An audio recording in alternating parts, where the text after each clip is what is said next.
satu Jepara menjadi kebanggaan kita semua. Assalamualaikum warahmatullahi wabarakatuh. Melanjutkan pelajaran kholatan. Sebelum kita melanjutkan, terlebih dahulu kita hadiah Fatihah pada Kanjeng Nabi Muhammad Sallallahu Alaihi Wasallam, Sultan Abdul Qadir Jilani, wali-wali yang ada di Indonesia, di Jepara, dan di dunia, terlebih kepada Syekh Asnawi Al-Qudsi. Semoga ilmu kita sekalian diberikan keberkahan oleh Allah Subhanahu wa Ta'ala, kemanfaatan di dini wa dunia dan akhirah. Amin. Al-Fatihah. A'udzu billahi minasyaitonir rajim. Bismillahirrahmanirrahim. Alhamdulillahi rabbil alamin arrahmanir rahim maliki yaumiddin. Iyyaka na'budu wa iyyaka nasta'in. Ihdinas siratal mustaqim. Shiratal ladzina an'amta 'alaihim ghairil maghdubi 'alaihim waladdallin. Rabbi ighfirli wa liwalidayya wa li jami'il muslimina wa lil muallimin. Amin. Hari ini adalah tahapan pengenalan. Makanya sampai kemarin diterangkan tentang azan kan kulino krungu. Iya, kalau sudah memang kulino krungu. Tapi ketika itu belum pernah dipraktekkan atau belum diterangkan, mungkin masih menjadi sebuah kebiasaan yang hanya biasa, tidak sampai bisa menggetarkan jiwa. Harusnya ketika seorang muslim yang mendengar kalimah-kalimah azan yang dikumandangkan oleh seorang muadzin, itu pasti bergetar hatinya ketika iman seorang muslim, seorang mukmin itu sudah agak kandel sidik, orang sempurna belum, tapi kandel sidik, itu pasti akan merasakan getaran-getaran daripada lantunan suara azan tersebut. Dari itu kami mengharapkan semua santri bisa azan semuanya, walaupun azannya tidak sebatas di masjid atau di musola ataupun hanya untuk mau melaksanakan sholat saja, tapi dalam waktu-waktu tertentu pun boleh untuk mengumandangkan azan. Contoh, ketika ada angin yang sangat besar, ketika ada hujan yang sangat lebat, boleh kita untuk mengumandangkan azan supaya angin itu tidak besar lagi, atau hujan yang lebat dengan berbagai angin yang sampai merusak segala macam barang yang ada di sekitar itu, boleh kita untuk mengumandangkan azan. Atau teman kalian ada yang mungkin kesurupan, boleh diadzani. Nah, salah satu cara untuk meruqyah seseorang yang sedang kemasukan atau kerasukan itu dengan cara pakai azan. Dan itu azan itu sangat penting. Kalau ada teman-teman yang sangat emosional, marah-marah, diadzani saja telinganya. Itu insya Allah bisa meredakan amarahnya.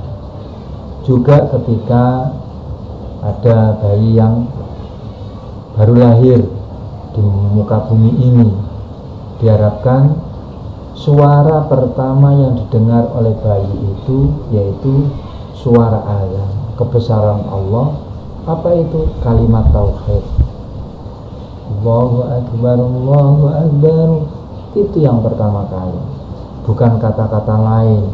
Begitu bayi lahir ceprol, oe, apa malah lanang kaya Pak Anil, padahal bapaknya itu sendiri, mohon maaf, mungkin perilaku atau sikapnya orang baik misalnya, itu nanti kan anaknya juga nanti menjadikan kurang baik juga. Pokoknya yang pertama kali didengarkan oleh orang tua atau siapapun keluarga kepada bayi diharapkan yaitu kalimat tauhid, yaitu kalimat untuk mengenalkan pada si jabang bayi. Dikenalkan kepada siapa?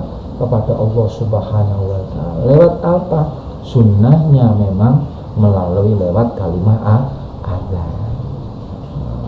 Misalnya ibumu melahirkan, dia ini saja masuk melahirkan, sekarang kan kebanyakannya di rumah sakit.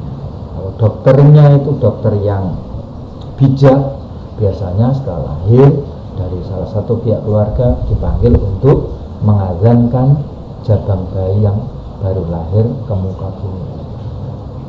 Nah, dari itu sangat penting sekali.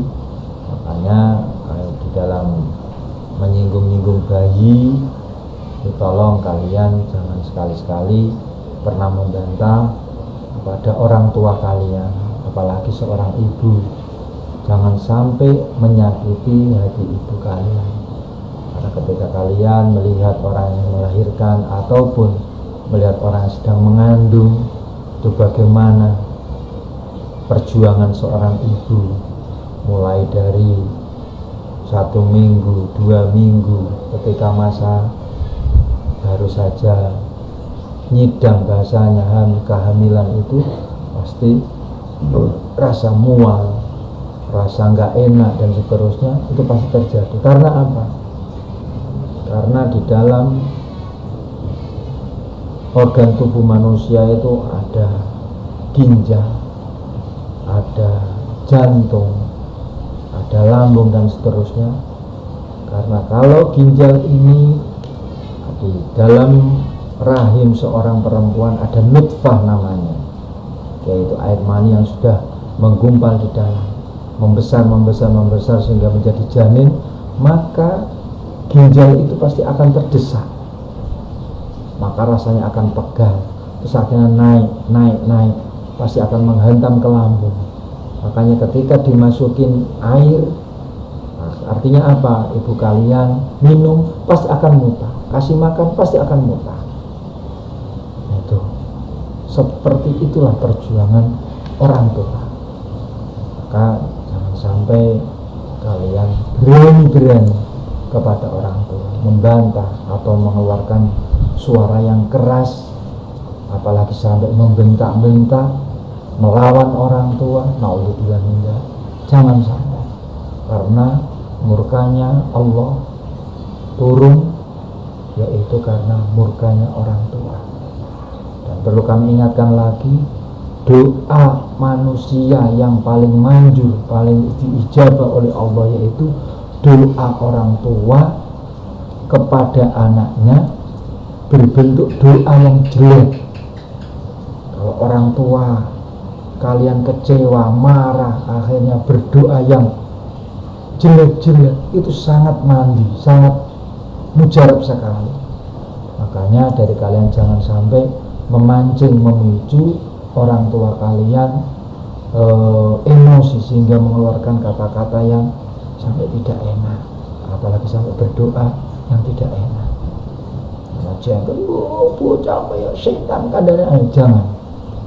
Jadi orang tua juga jangan sampai begitu. Kalau marah, doanya mendoakan kepada anak-anaknya doa-doa yang baik. Nah, dulu saya ceritakan itu kisah dari Imam Sudes ketika masih kecil. Itu kan juga namanya anak-anak, usia balita, tidak seperti kalian usia balita, masih balita kecil. Hari itu ketika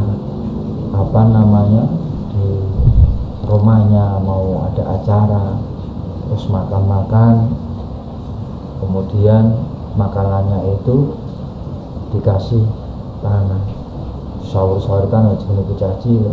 Akhirnya orang tuanya marah, orang tuanya marah.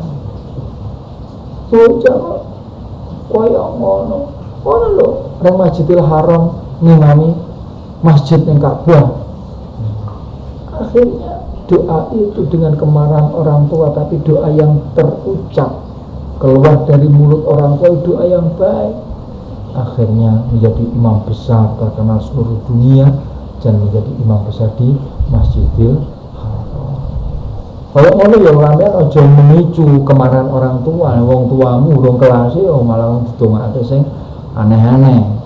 Pokoke itu penting jadi wong anut, jadi wong sing apik, usaha jadi wong sing baik.